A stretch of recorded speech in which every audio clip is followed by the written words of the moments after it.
grabatzen ari garen unean goizeko ordu bietatik 26 minutu igaro diren honetan,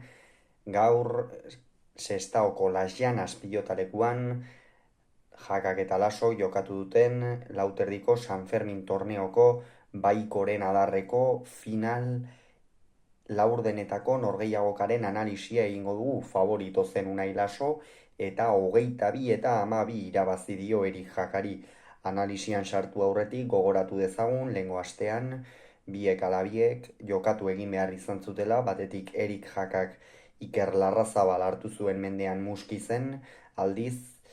Unai Lasok Asier Agirreren aurka jokatu behar izan zuen Aron, eta honek ere erraz irabazi zion Iruindarrari. Beraz gaurkoan biak ala biak nor baino nor gehiago izan dira,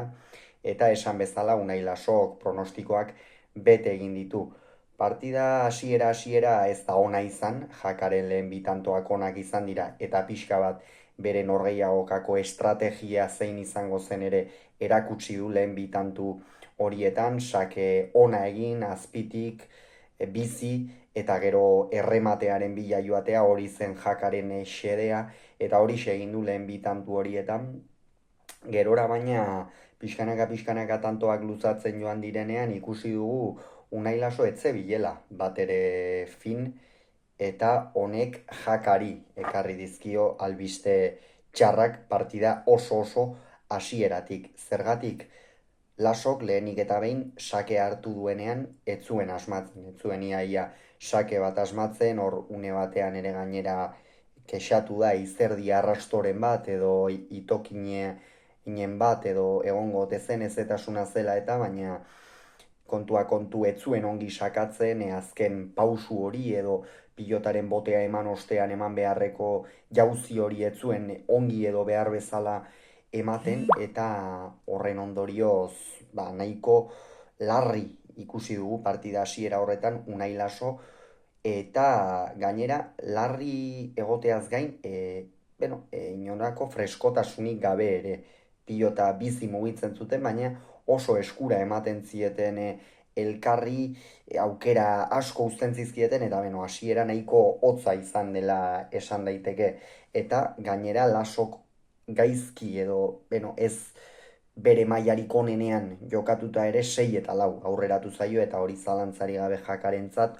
oso albiste txarra zen. 12 eta 5 emaitzarekin iritsi dira lehen etenaldira, eta egia da behin Laso 6 eta 4 aurretik ipinita askoz hobeto ibili dela, jada sakean ere boteari askoz hobeto eragiten zion, eta hor Jakak ikeragarri sufritu du partidaren fase horretan. Lasoren bakarrizketa bat izan da, Jaka asko sufritzen ikusi dugu, nahi zuen moduan ibili du, ez behar bada Unai Lasok duen distira handienarekin, baina nahi izan duen bezala ibili du Erik Jaka, eta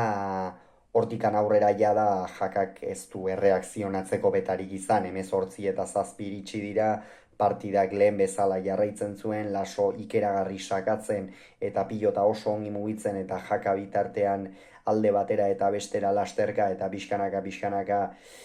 mentalki ere jaisten, normala den bezala, eta baita fisikoki ere, eta azkenerako 22 eta 12 tantu egin dizkio azken txanpa horretan, tanto batzuk sartu ditu, erremate batzuk, baina Unai Lasok naiz eta partida hasieran ez duen bere maila inondik inora eman, gero partidan asentatu denean asko jokatu du, ez du esan dugun bezala norgehiagoka distiratsua egin, baina Erik Jakak ere nahiko kezka utzi ditu, ez badakigu dara pilotarientzat garai gora beratsua dela, partida asko jokatzen dituzte, baina Jakarentzako ere ez dira albiste honak, ez gaurko partida bezalakoak. Laso esan bezala gainetik pasabaitzaio, eta ez bere uneko egunean jokatuta, eta hainbatean hori da izarrek daukatena, eta Unai Laso izar bada, hori errealitate bada, eta izarrek horixe daukate. Hauxe beraz esan beharrekoa, urrengoan gehiago izango duzu, bitartean izan agur.